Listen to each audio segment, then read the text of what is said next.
Now will we see the magic?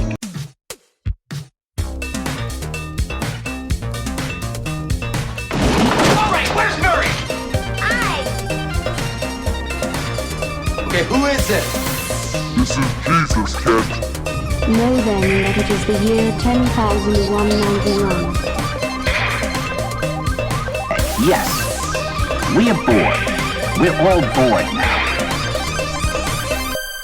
Hi, good night. Good night.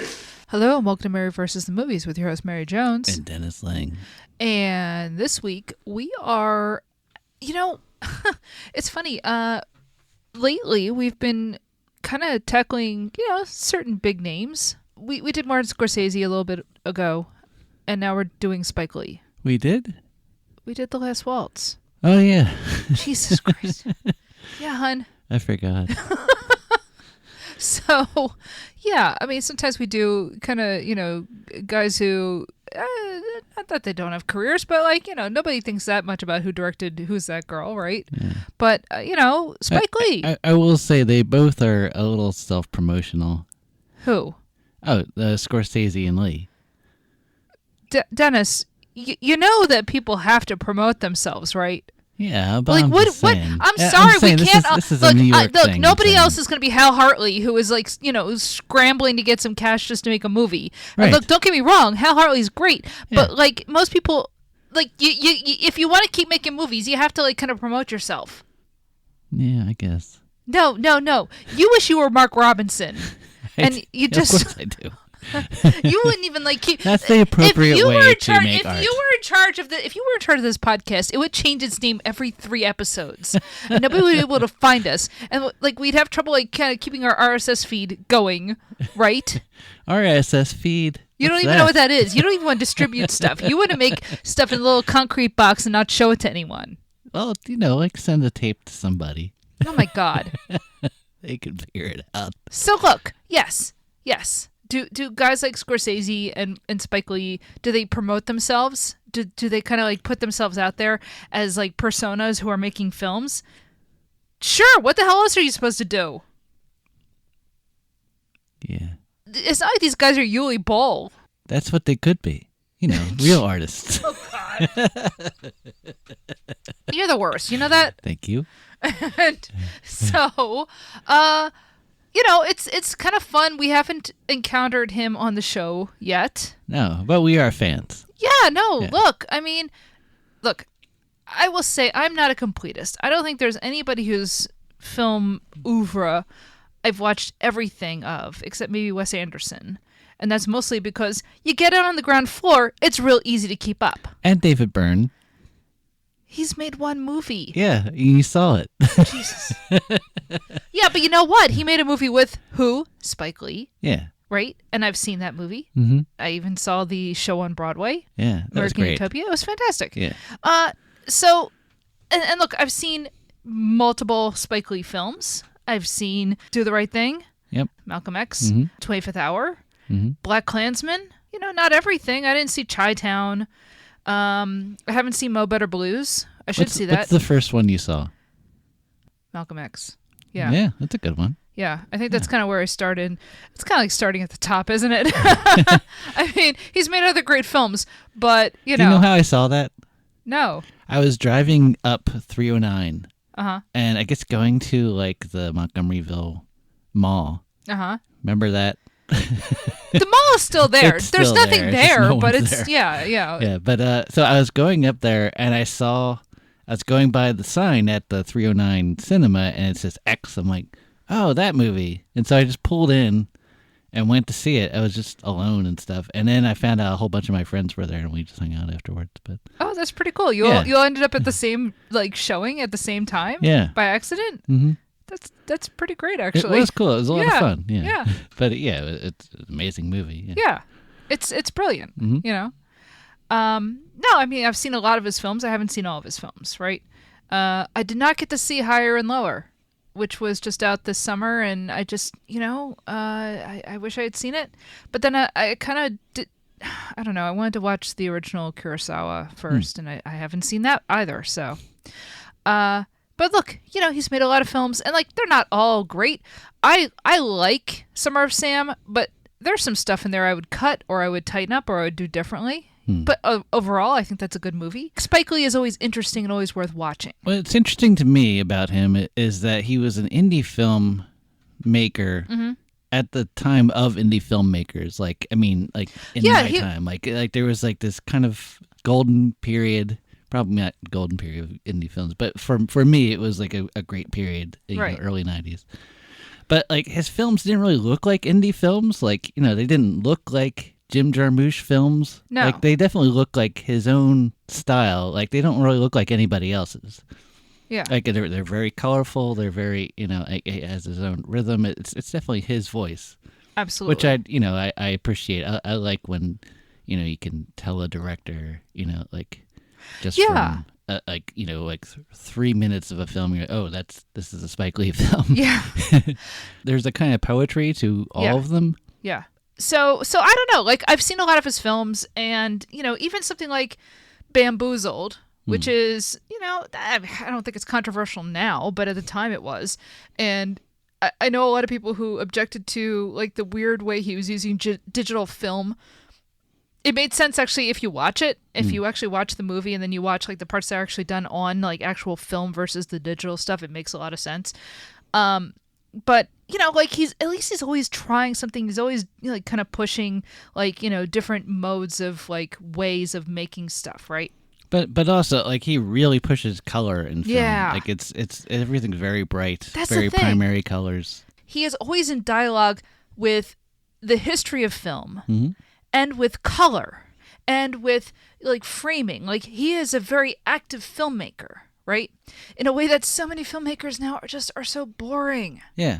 And he's so dynamic. Like at the very least, he's always interesting on film.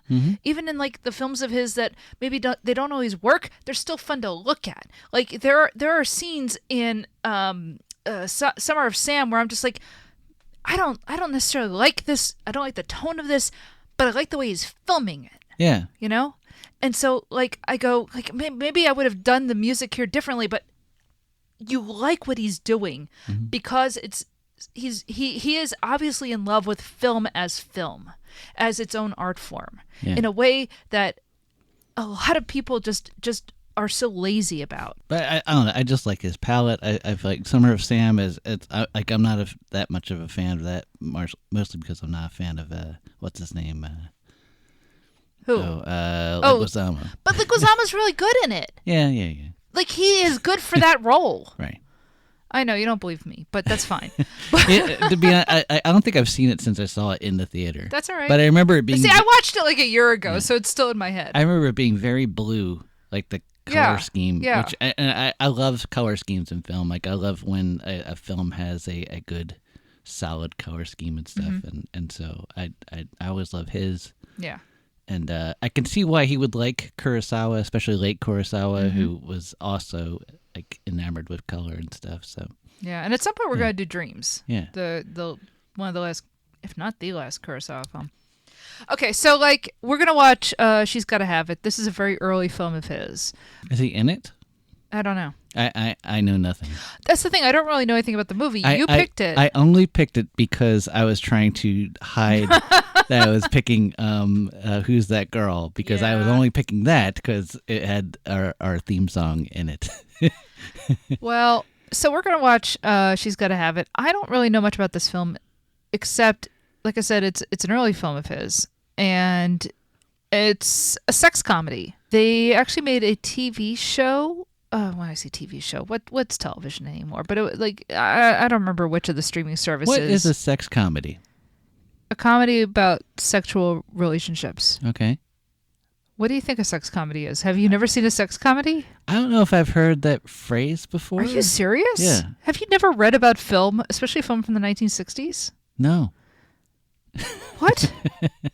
Oh my God. I guess I've heard sex comedy with like Blake Edwards or something. Okay, so like a sex farce. I don't know. well, yeah, no, a farce, yeah, a sex farce, a sex comedy, sort of the same idea. Look, beyond a romantic comedy, because because now you're dealing with romance. Yeah. Well, that's a whole thing, right? Right. So take the romance out. Now you make it a comedy about sex and about sexual relationships, right? So it's not about, are they going to fall in love? Although sometimes that happens at the end of a sex comedy.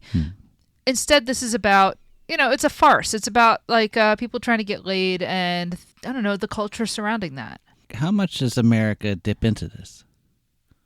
Sex comedies. How often do we make sex comedies here? Yeah.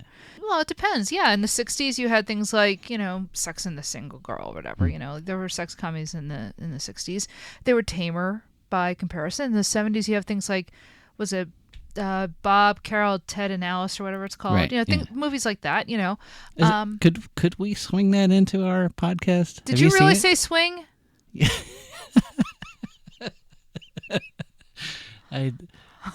Some part of my brain was like, oh, this is going to land. And the other part of my brain was like, we should have told me that was what we were planning on doing. Your tongue just kept going and your brain said, wait a minute. So bravo for that one part of my brain, and shame on you, other part of my brain. Yes. As far as you that should film, have seen that coming. Yeah, I know. As far as that film goes, I think it's like kind of mid 70s. I think it's a little earlier than the stuff that we cover. I wouldn't mind just kind of watching it and putting it as a bonus episode. I want as much Peter Falk as we can get. I mean, that's not Peter Falk. He's in that, isn't he? No, he isn't. I could have sworn he was in that. No, it's what's his name? The other one? Elliot Gould. So look, I don't really know what happens in this movie. I just know it's like a sex comedy. And 1980s, a guy making it.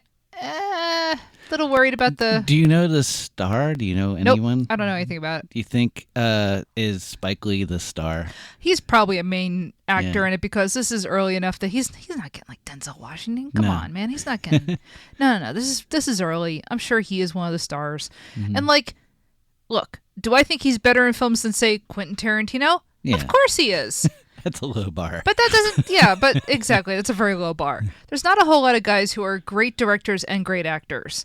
Like, it's Orson Welles and... Paul Dano. Wait a minute. Sorry.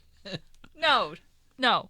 But, there's they exist, but it's not a whole lot of people, not when you're actually on tour. So but no. I have a feeling he's probably in this. So I don't know who this stars, to be honest. I really don't know anything about this film, and I have a feeling dog, car, angry dad. No, death. No, definitely not death. No, none of the stuff. Maybe a love triangle. That's the only thing I'm going to give us. Maybe a love triangle or a sex triangle. No dog. Come on. All right. A dog on the corner. Maybe there's a dog on the corner. A dog to show his true intentions. No, as he walks by. There's no dog. Shall we go watch this movie? Do you think there's a happy ending? Yes. Okay. I do. I don't know what a happy ending is going to look like, but honestly, I think there is some sort of a happy ending. Do you think the river is shown at all? The river? Or a river? What? Or Do you a mean body like of water? the East River? What are you talking? Yeah. Why? I don't know. Yeah. There's a whole scene set at the Gowanus Canal. Like there's a famous, there's the scene by the water in 25th Hour. Yeah, because that's 25th Hour. Yeah. That's a different type of film. I don't know. It's elegiac. I'm just curious. No. I told you, sex comedy.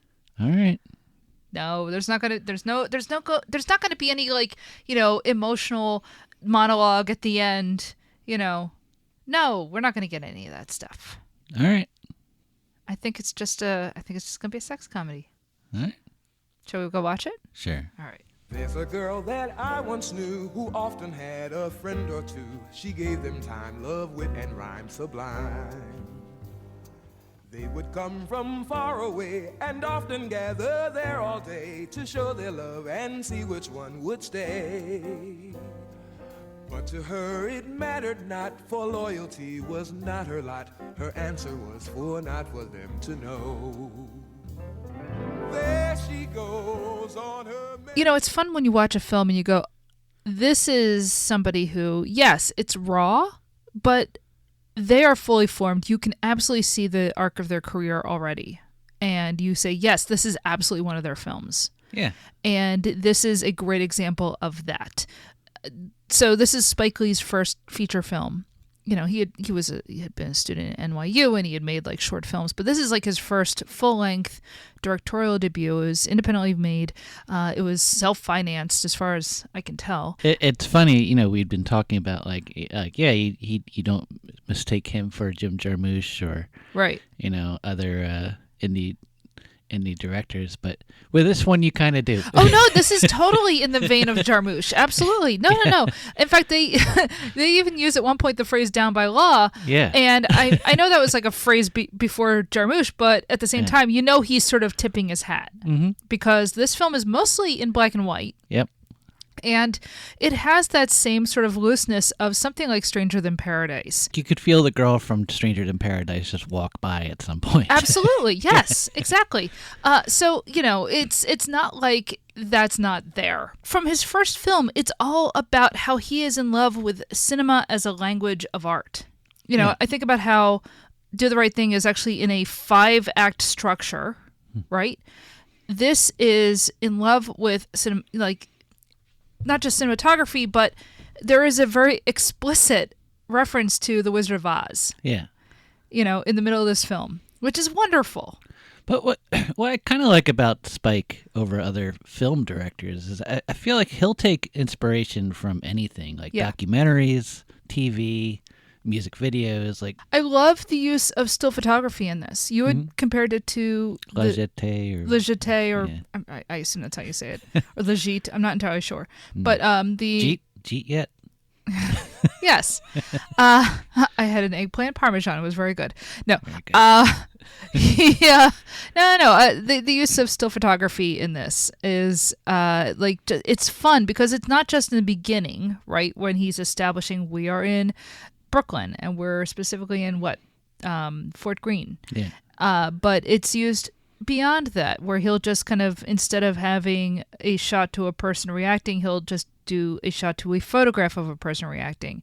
And I mean, there's something very artful about it. Yeah. I mean, artful in the sense of this is somebody making their first film and they're obviously trying to say, hey, look at me, I know what I'm doing. But also, the thing about Spike Lee is he is a cinematic maximalist. And I love that about his work. He wants to play with the language of cinema in a way that so many films don't bother.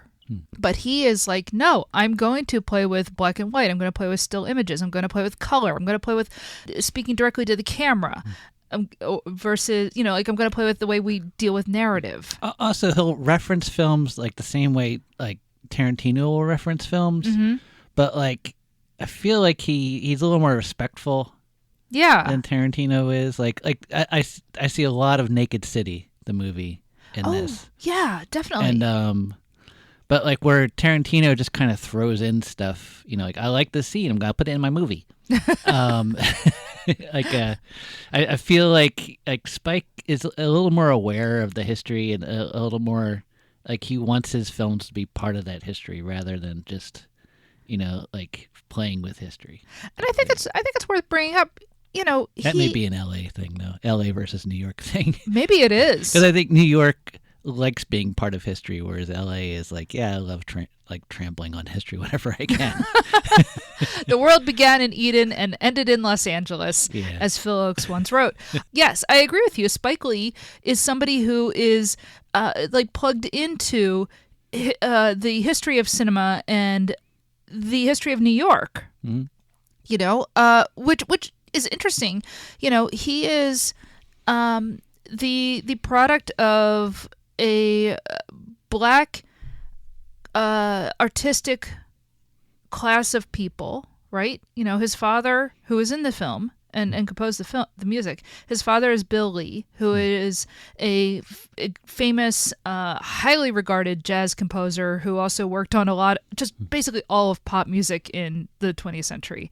Like, I don't think people realize just how much they've heard Bill Lee as a musician and a composer, right? Yeah. I mean, and everything from like I'm just trying to think of, like, obviously he plays on Bob Dylan, the first half of Bringing It All Back Home. That's all him on there.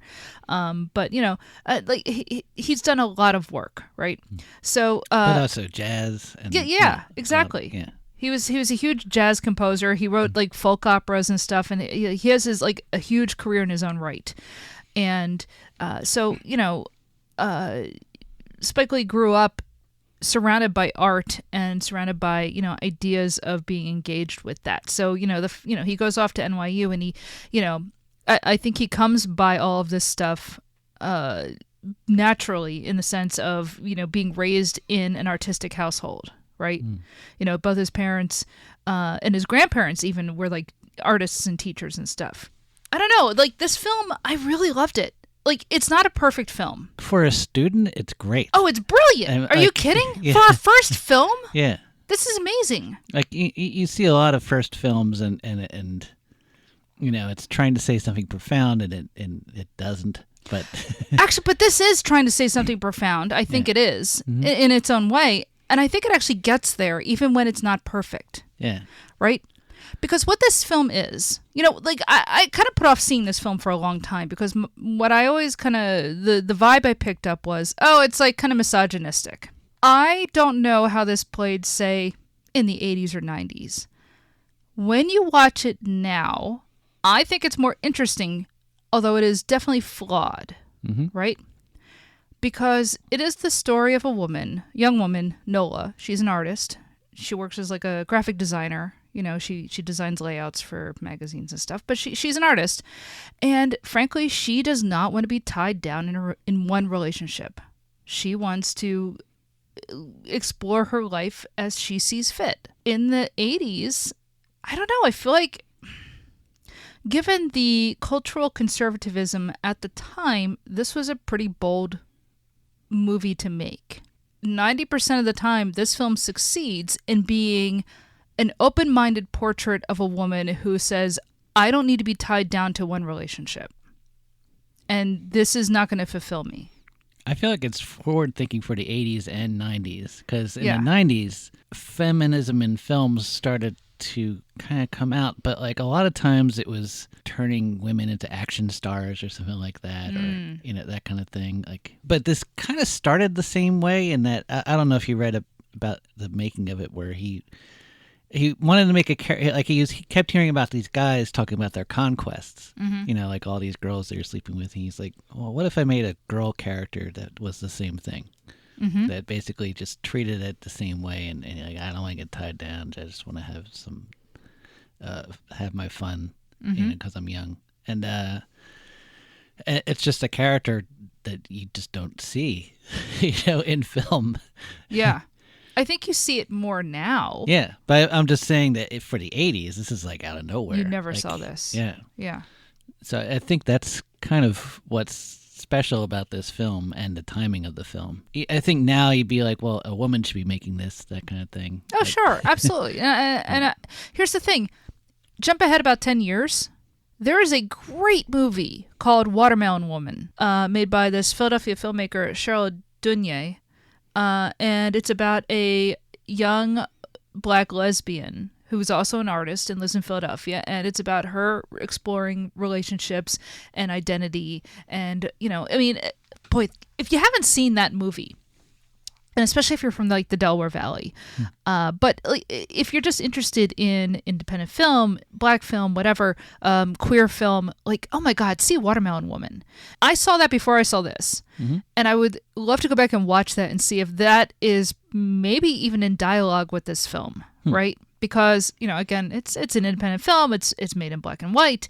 And it's about a young woman trying to explore her own relationships, her identity, her race, her relationship with interracial relationships, and the complications of that and the problems of that.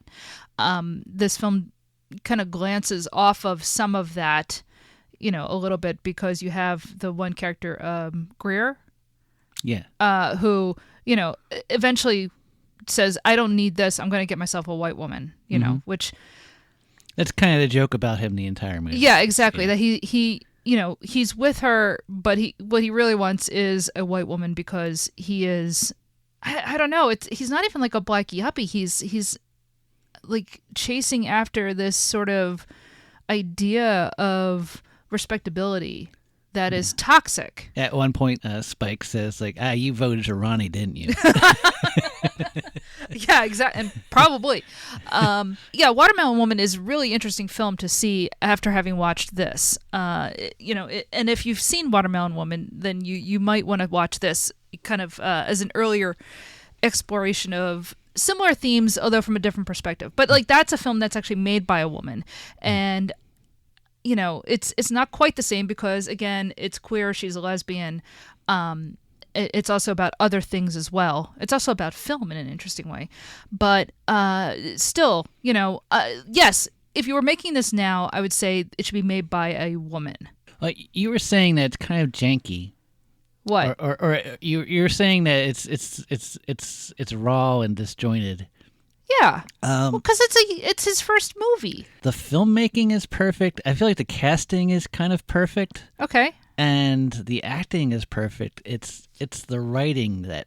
Yeah. It's like there's. It's overwritten. Yeah, but the thing is that you can't help but keep thinking about the characters. Yeah. Well, they're not like all great actors or anything. Yeah, Spike is just doing his Spike thing. Yeah. I mean, that's the thing. Like, we've seen him do a variation on this character. He actually brought Mars back in like the commercial, the Nike ad, which is fine. Yeah. And the thing is, ultimately, like he cast himself as Mars because he couldn't find somebody else. He says, yeah, and that's fine. Like whatever, it's your first movie. And the thing is, like Mars is maybe the best of the guys. Oh yeah, by far. Spike Lee's not a good actor. Yeah, and he knows that. He doesn't like throw himself in films nowadays. Like back then, I mean, here's the thing. He's not a good actor because you can hear him reading the lines. Yeah. Do you know what I mean? When I say somebody's not a good actor, it's like when the lines feel like they're being read versus when they feel like they're coming from the gut, right?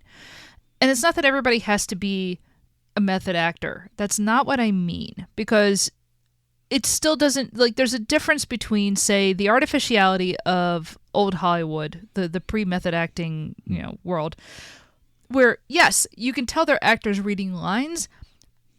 That's different from when you watch something and you go, that person's reading lines. It's not good. Do you know what I'm saying? Mm-hmm. Like, I'm not entirely sure if I can explain it other than, like, just showing clips, which, this is a podcast. I'm not going to do that. Spike Lee as Mars, he's not a good actor. He's far better. He's a million times better in other films that he's made. Yeah. Like Do the Right Thing. He's great in Do the Right Thing. Here, it's not great. The character's great, right? Do the Right Thing. There's just so much going on in that that he can just blend in. Yeah.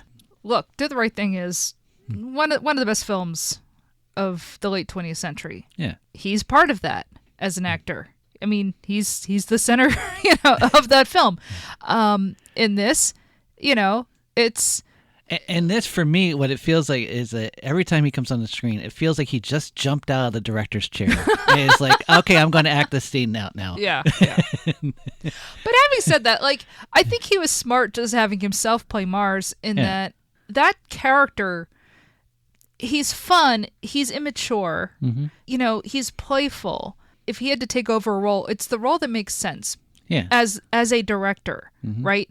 Because he is the most amenable to what's going on and the most playful in dealing with the situation, right? And so there's something smart about, like, if he's going to cast himself as anyone in this, making himself be Mars, right? This is a movie about a woman named Nola Darling. And as I said, she's an artist and she's carrying on relationships with multiple men, and we center on the three most important in her life. And so you've got at this time. So you've got Jamie, who is maybe working class with a romantic streak. He wants to have a poetic streak. He wants to be like kind of the romantic person in her life. And the reason I say he's like more working class, it's more in contrast with the other guy, Greer, right? Who he is a yuppie.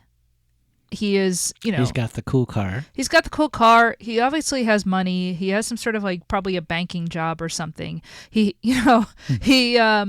not Jerry curl in his hair, but he definitely uses some sort of straightener, right? So we know there's no Jerry curl because that's announced at the end of the film. That is announced at the end of the film in the credits. But he uses some kind of a straightener. He's very obsessed with image, right? His physical image. I think they even call him Billy D. Williams at one point, yeah. It's like the Soul Glow character in Coming to America. Yes, exactly.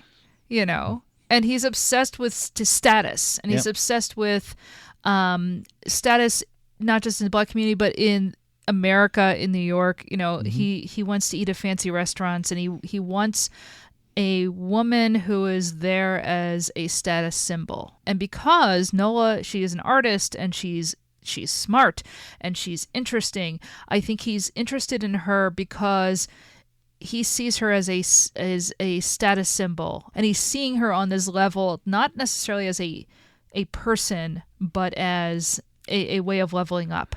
Accessory? An accessory, yeah. She's very much an accessory for him. So, like, you contrast those two characters. So then you have versus Jamie, who we don't know what he actually does for a living, but he dresses more plainly.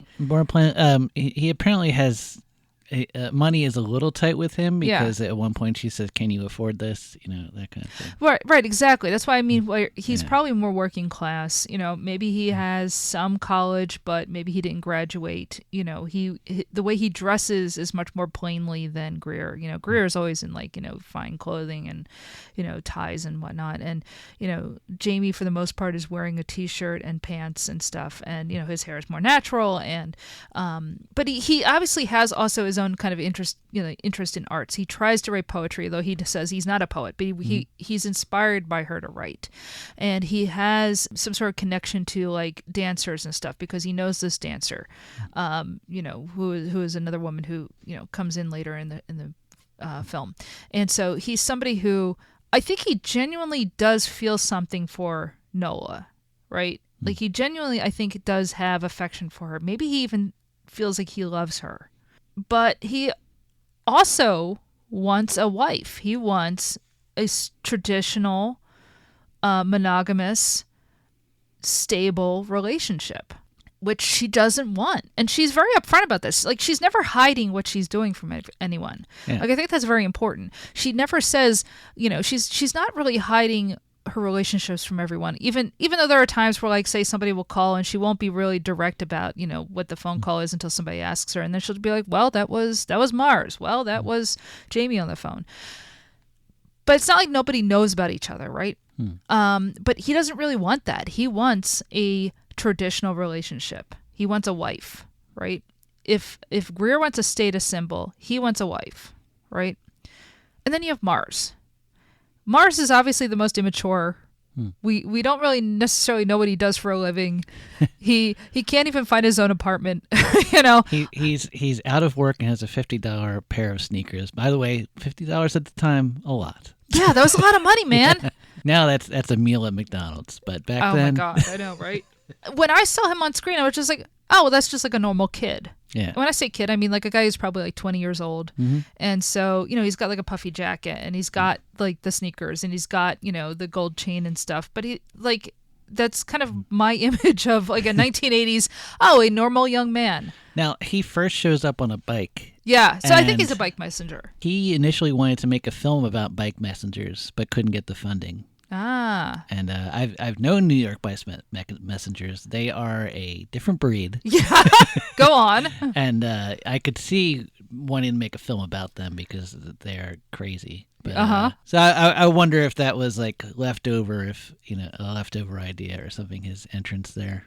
But, well, and then you think about Mookie in Do the Right Thing, where he is the pizza delivery guy, right? And so, yeah, I think that's probably, like a continuation of... You know who I would compare bike messengers to? What? The Newsies. This kind of weird collection of rough kids that they're competitive, but they'll come together against a common foe. Sure. Yeah.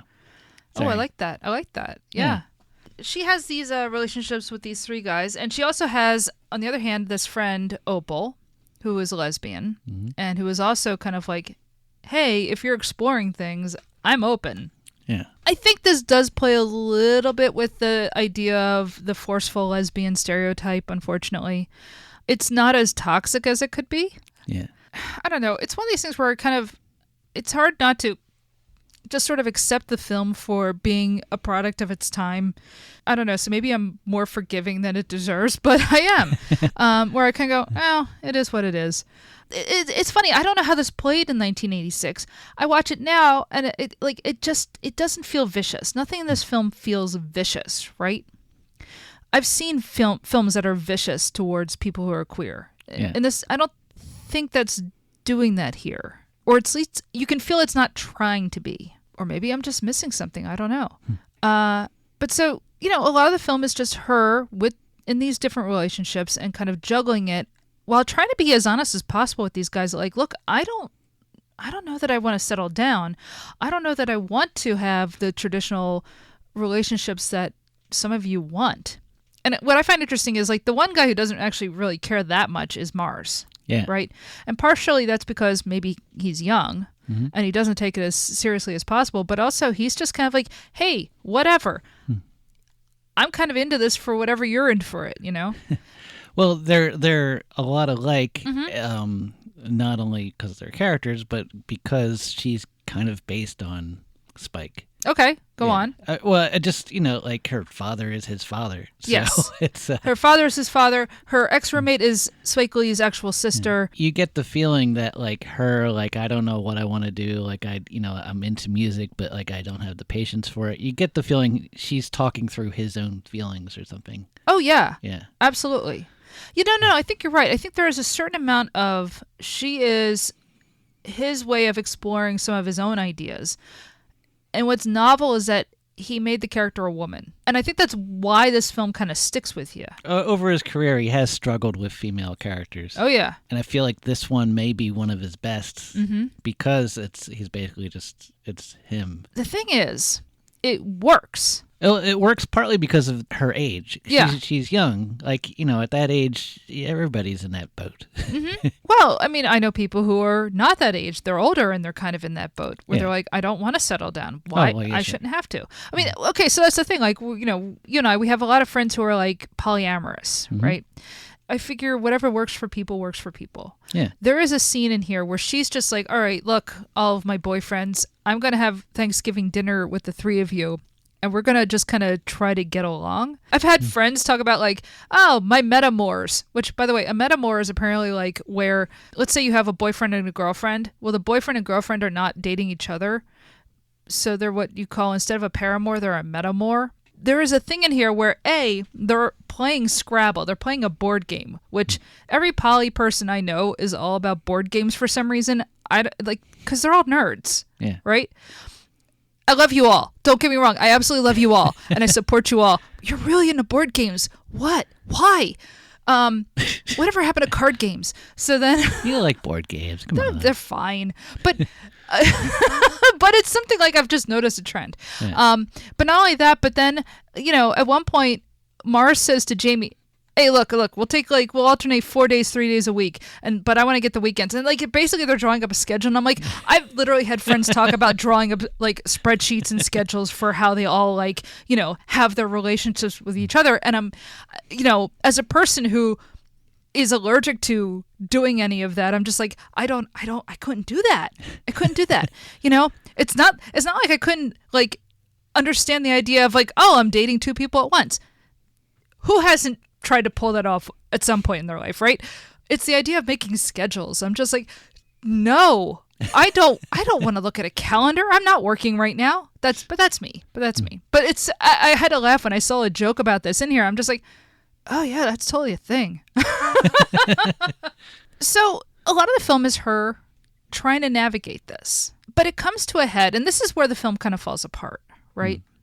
I don't know if you agree with me, but she tries to kind of, get all these guys to either, just accept that, look, I am who I am and this is what I want, and you're either in or you're out. And the men can't, like, all the men seem to, or at least two of the men seem to think, well, I can convince her to settle down with me. So you have like kind of Greer trying and just failing. And she eventually says, you know what, I'm done with you.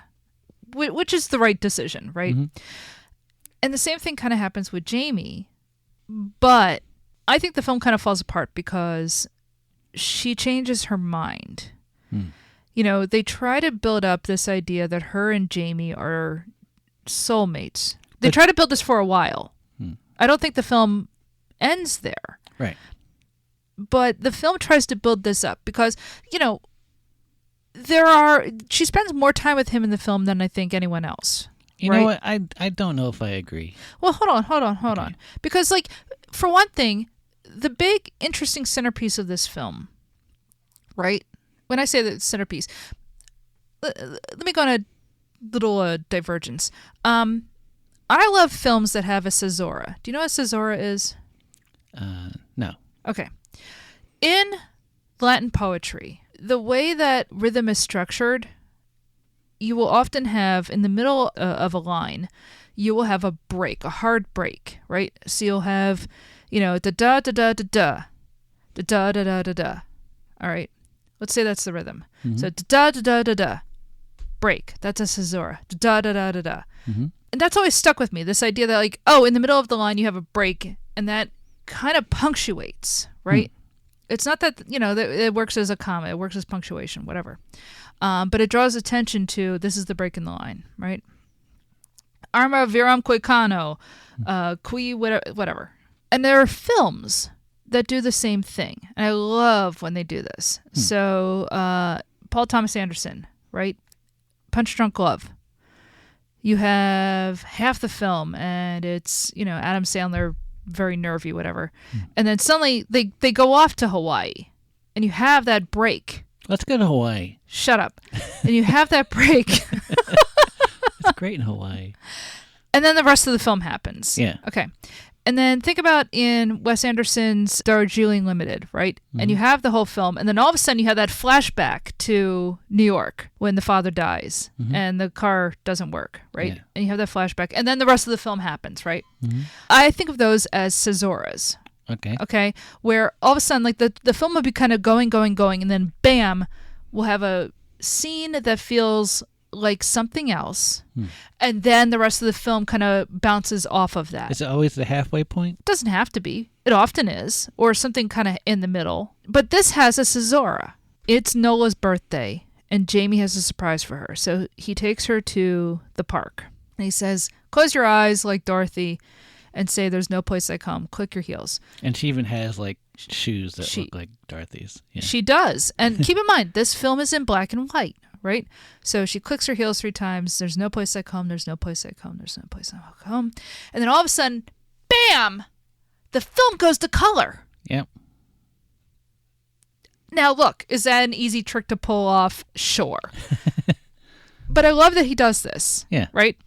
I mean, the only thing I can compare it to is the kind of like dream ballets that you find of musicals of films of the 1950s. So the dream ballet in Singing in the Rain. Again, that acts as a caesura in the film, right? When you get to that whole bit with Sid Charisse, the Broadway melody in Singing in the Rain, right? Okay. That is so different from the rest of the film, right? All of a sudden, you're in a movie within a movie, right? That's what this is doing in the same sort of way. This is a dream ballet. Now, it's not presented as a dream ballet. What is presented as is Jamie has talked to some people he knows to put on essentially a ballet, like a dance routine for Nola for her birthday. And it is beautiful. It is colorful. It is a representation of, I think, what he sees as their relationship. It's romantic, but they also fight. He tries to get her back. Like it's supposed to sort of represent his romantic idea of what their relationship is. And so you have this brief, like, 5 minutes of the film that are in color. It's gorgeous. Yeah.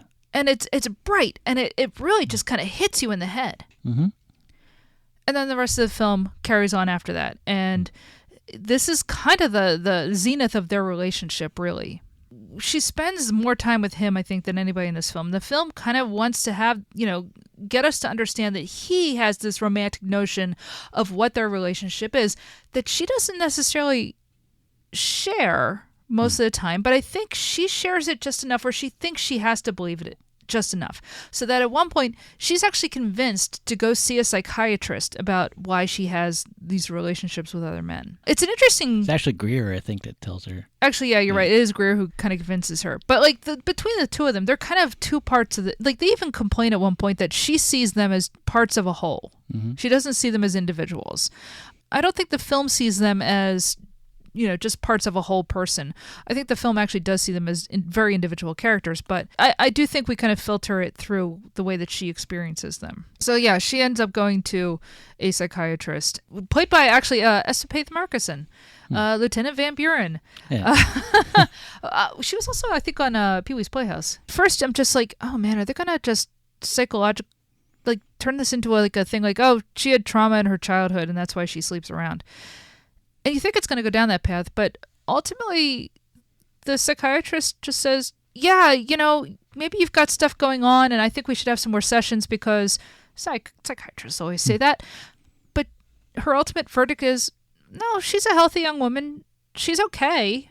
Yeah. There's nothing actually wrong with her. I don't think there's anything damaging herself by pursuing these relationships. She's okay. But so the film kind of builds us up to this idea that, of... should her and Jamie ultimately pair off, right? And where the film falls apart for me is, she kind of decides to call quits on a lot of these relationships, and then she's alone by herself. And keep in mind, this is a film that is, I guess at the time would be considered raunchy, right? I mean, it was certainly sexually forward. There are sex scenes in it, but it's not... Well, at one point it was rated X. Yeah. And he had to cut stuff, and he was rightfully mad that he compared it to other films at the time that were rated R but had way less or showed way more. Sure. And he said, yeah, this is just racism. Yeah, I mean, I would rate it R just because I don't think a 14-year-old could really wrap their head around what's going on. Mm-hmm. But it's not porn. No. It's far from it. And by porn, I just mean it's not titillating in a way that isn't forwarding the story. Like, I actually don't have a problem with pornography, actually. If it was porn, I'd be like, okay, that'd be kind of fun. But it's not, right? Yeah. It's much more just using sex as a way to explore, the way she interacts with people. Mm-hmm. And the way it's shot is not pornographic. Sorry, I go off on these tangents, and my issue with the ending is we get to a certain point where so basically we have the scene of her masturbating, right? And then all of a sudden she's like has to call Jamie and be like, "Look, I want to, just be with you. All right, I'm going to change everything around. Maybe I'll become celibate. I don't know, but I want us to have the relationship, and this is what we want." So she calls him. And she says, I need you to come over. He is with another woman. And he has said already, look, I can't wait around for you forever. I am starting a relationship with that dancer who was, the part of the birthday thing. So it's not like he's hiding this from her necessarily. But he's become so frustrated and angry with her that when she calls him and says, look, I need to see you. This is important. I really need to see you. When he comes over, she's just like, I need you to have sex with me. And the sex is very rough to the point where essentially it's rape. He calls it. She later in the film she calls it that because he kind of forces her down and has sex with her from behind. There are shots presumably of him imagining or it's not entirely clear who's thinking of all of a sudden the other potential men are put in his position, right? Yeah. But she says at one point, "Hey, you're hurting me," essentially saying, "Hey, stop. This is not what I want." And he doesn't. He finishes. At which point that is rape. Yeah. That is, and the film isn't ambiguous about this. Yeah. And Spike Lee has since said he regrets that. I think it's interesting to have it in there. I think a person should know going in, this scene is in there because it's going to trigger people. Mm-hmm. This happens a lot in relationships, though. Yeah. And the way that this kind of handles it, it's not artful, and it is definitely the product of somebody who's young. Mm-hmm. At the same time, I don't think it denies what happens. And I don't think it tries to brush it off, because not long after this scene, she's like, yeah, you raped me. He's ashamed of what happened, right? Because he says, I've never done anything like that before. Yeah. And you can tell he's like, I kind of can't believe that happened either. And he doesn't feel good about it. That's the way I read it, right? Because he says, like, I've never done something like that before. And maybe he hasn't, right? You know, maybe he was just so angry and frustrated with this relationship that he used sex as a weapon. And he used his physical power over her. I think this happens more than people really reckon with, right? And I mean, this is part of how untangling sex and power and rape is very difficult for humans. So much of this movie is sex is fun, sex is frustrating, sex is like just something to do sometimes. And sometimes sex is a way to hurt people. And he's using sex to hurt her. I don't think Spike was regretting putting it in there. I think he was regretting how flippant he was about it. You know, like that they're kind of casual about it afterwards. Like, oh yeah, you raped me type of thing. He probably sees it as more casual than I saw it in the film myself. But then again, like, I'm just one viewer, right? Yeah. And the thing is, like, there is a TV series, like, I think it's only one season. Maybe it's 2 seasons. I'm not sure. But there was this TV series made. A TV. What the hell is TV anymore? It's streaming. I don't remember which service it's on. Maybe I think it's on Netflix actually, where they made like a series of She's Gotta Have It. It's like 99? No. It was much later. Oh, okay.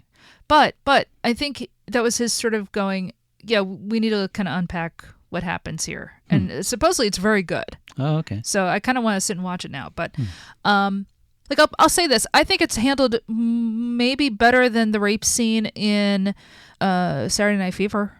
Yeah. I think he probably feels he was being flippant at the time, and I don't think that's necessarily wrong. And I think it's good that he reflects on it and says, I would do this differently now. And I think anybody would do it differently now. I don't think it's as bad as he thinks it is. Right? Because after this happens, she still has this kind of idea of, well, maybe I should get together with him anyway, right? And I'm gonna become like his girlfriend. But this is where the film kind of falls apart anyway, where it's just like she has this idea, and then all of a sudden, you know, it switches at the end, and she kind of goes, "No, he wanted a wife. He wanted this traditional relationship, and I've decided to break it off with him." Yeah. And it just kind of abruptly ends. And I think because he's young at the time making this, I don't think he knew how to like write his way out of this situation. Spike. Yeah. I thought you meant Jamie for No. some reason. I don't. Jamie's not I young. think no. I think Spike Lee didn't know how to write himself out of this. Right. Write the film out of this situation. But I do like that ending. Like that makes Oh sense no, to me. the ending's great. I was so worried that they were going to go off together as like a couple, and I was like, that's not the ending I want. I want the ending of her saying, "No, the hell with this," and I'm just going to live my life. Yeah. And but you don't really get the full. You feel like it could have been done better. Yeah. No. I think at it least could one more scene. Exactly. Yeah. Exactly. But that's also like, he's young. This is his first feature film, and he wrote and directed and edited the whole thing. You got to give some grace to him. Oh yeah. Hey, at least Mary Jones gave Spike Lee some grace in his first film. Oh yeah. Well, isn't that magnanimous of her? No, man, I'm just saying, like, you know, you watch and you kind of go, look, I know what you're trying to go for here. The fact that the ending is, no, you know what? I don't want any of this, and I'm going to be happy on my own and just figuring out my life from here. And, you know, I like that the end of the film is her going back to, say, her ex-roommate or, you know, like friends and stuff, and just being like, you know what? No, I'm just going to keep building my life. I think it's a great ending. I love it. I do like that she goes back to her friends. If there's anything I wish that they were a little bit more actual characters. Oh, sure. Yeah. But you know, he is young. He's not gonna look. A lot of the characterization in this, they're sketches. Yeah. And as you know, as you were saying, like the dialogue sometimes is overwritten because, you know, this is, you know, people are kind of declaring ideas essentially, right?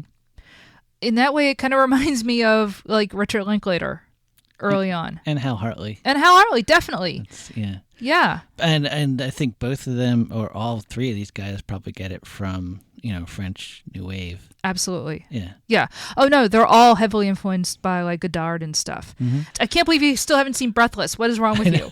But I do, I love the attempts to bring it to America, because it just seems like there's a lot of fertile ground there you could still mine. It hasn't been done enough. But I think that like Wes Anderson was sort of there a bit, but in the ways he was like Hal Hartley at first.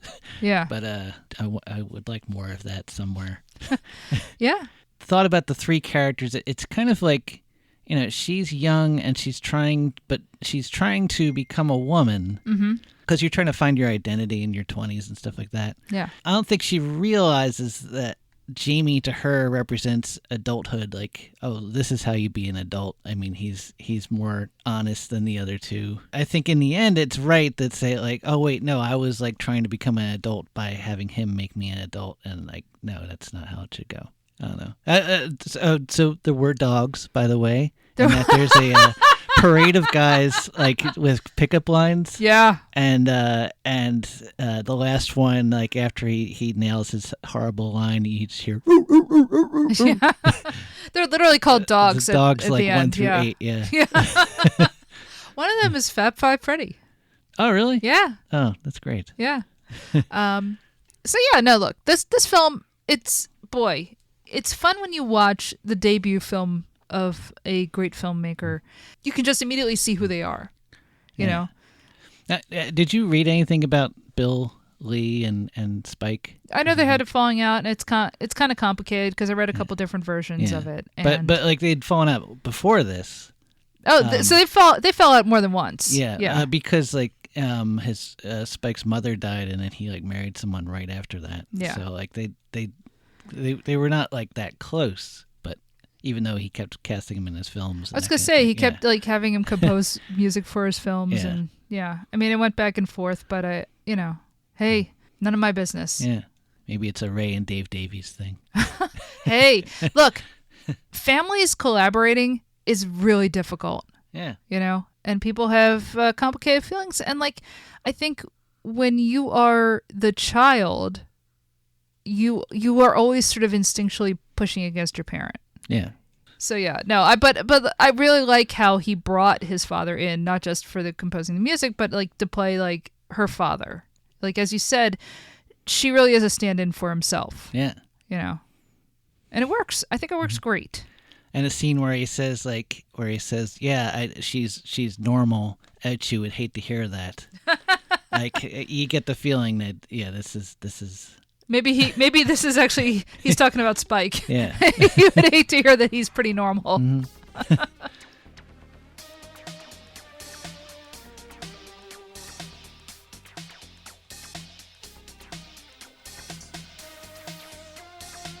So that was She's Gotta Have It, starring Tracy Camilla Johns, Tommy Redmond Hicks, John Canada Terrell, Spike Lee, Raye Dowell, Joy Lee, Esapatha Murkison, and Bill Lee. Written and directed, of course, by Spike Lee. So next is Awesome. School Days for us? Yeah, at some point we're going to do School Days, because that is also one I haven't actually seen yet. So. Mm-hmm. All right. You can, of course, follow us on social media. We are Merry Vs. Movies on all of your major platforms. Blue Sky, Instagram, TikTok. You know the drill. We are on all of your major platforms as far as streaming goes or listening to us goes. So we are on Apple Podcasts. You can review the show. We are on Spotify. We are on YouTube. Look, all these companies are evil, but we're also going to, put it out there. So otherwise, if you want to avoid the evil companies and you have your own way of listening to podcasts, you can get our RSS feed and put it into whatever your podcatcher of choice is. Go to merryvsmovies.com. That's right, we have a website, finally. It only took, 4 years for me to actually hire somebody to do it because I'm lazy. So anyway, yeah, maryvsmovies.com. We of course have a Patreon. We can help support the show because this show does cost money to make, and so you can pay $3 a month, and you will be helping to keep everything running. But also you get access to a whole other show, Hollywood Avalon, where once a month we put out a podcast about Arthurian movies and TV shows and musicals and, you know, all that type of fun stuff. Records even. You know, we talked about, what's his name?